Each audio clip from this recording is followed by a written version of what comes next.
Voulez-vous, en un mot, créer le bien ou propager le mal, faire naître le bonheur ou voir durer le malheur de la génération présente?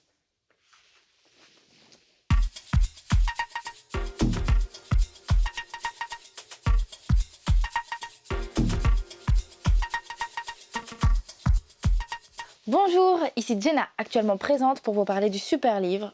Alors ici c'est Femme réveille-toi de Lampe de Gouges, mais c'est Déclaration des droits de la femme et de la citoyenne de Lampe de Gouges. 1789, cette date est censée vous être très connue, car c'est la date de Déclaration des droits de l'homme et du citoyen. Et aujourd'hui, on peut et on doit se poser la question, et pourquoi pas de la femme. Pourquoi est-ce que c'est le mot homme avec un grand H qui a été choisi pour représenter l'ensemble de la population et pourquoi pas le mot femme avec un grand F? Cependant, à cette époque, ce n'était pas du tout une priorité, quoique, si vous ne la connaissez pas, préparez-vous à tomber in love. Genre vraiment.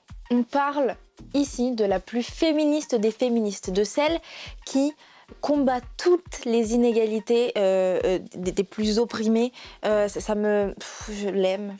Je l'aime, c'est tout ce que je peux vous dire. Celle qui a expliqué à toute la France en un coup de stylo que faire du mot homme une généralité populaire, c'était mais une grossière erreur.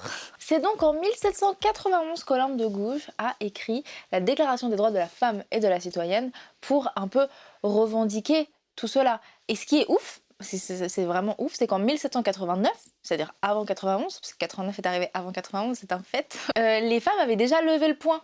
Mais toujours le poing levé.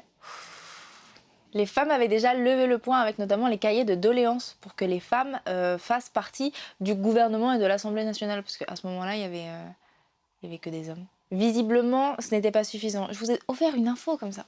Prenez-la, soyez joie. Si Olympe de Gouges a des idées claires et fondées, c'est pas pour autant que son œuvre a connu le succès, et encore moins à cette époque, parce qu'aujourd'hui on en parle, mais avant... Pourtant, on peut y lire des trucs très justes. La Constitution est nulle si la majorité des individus qui composent la nation n'ont pas coopéré à sa rédaction. Vous savez, c'est le principe de démocratie. Article 1, la femme naît libre et demeure égale à l'homme en droit. Normal. Les distinctions sociales ne peuvent être fondées que sur l'utilité commune. Ça commence fort, hein, vous l'aurez compris. Au-delà d'une simple réécriture de la Déclaration des droits de l'homme et du citoyen, c'est une attaque qu'elle fait. Vraiment une critique du patriarcat de l'époque. Mais c'est pas pour autant qu'elle met la femme en haut, elle ne veut pas du tout d'un monde matriarcal, et c'est ce qu'elle dit dans l'article 7. Nulle femme n'est exceptée. Elle est accusée, arrêtée et détenue dans les cas déterminés par la loi. Donc pour elle, plus question de se laisser materner, de se réduire au silence. Les femmes sont fortes, elles peuvent obéir à la loi comme les hommes. Et c'est par là que commencent les responsabilités. Et c'est ça que je trouve hyper intelligent de sa part. Elle n'est pas juste là à se plaindre, c'est pas du tout pathétique. Elle se lève, elle pointe, elle montre les inégalités et les injustices. Et c'est ça qui fait que son discours est beaucoup plus légitime. Et dans sa déclaration, on se dit pas qu'elle remanie le tout. On se dit juste que celle de 1789 manque cruellement de paragraphes. En vrai, je la connaissais que peu, je m'y étais pas vraiment penchée, mais je savais pertinemment que c'était une œuvre sublime, et je suis tellement contente qu'elle soit au programme du bac.